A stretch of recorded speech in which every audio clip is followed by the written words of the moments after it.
Stairs are very practical. Stairs can be very boring. These stairs are awesome. Why? Let me show you.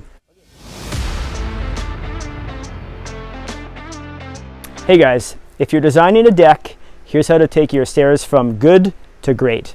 I'm Paul from Contact Renovation and Custom Homes. Welcome to the Art of Renovation. So here we had to deal with the stairs for this new deck build.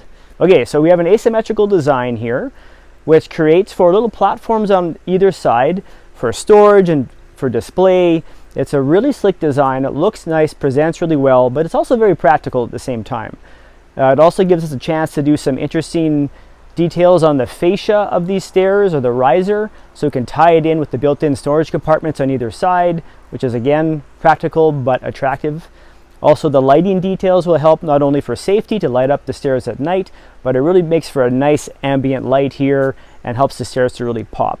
So when you're planning your stairs, don't be afraid to get creative. It can really turn them from something very basic and generic into what can be the focal point or the highlight of potentially your entire project. I'm Paul from Contact Renovation and Custom Homes. Please do reach out if you want a hand planning and designing your project.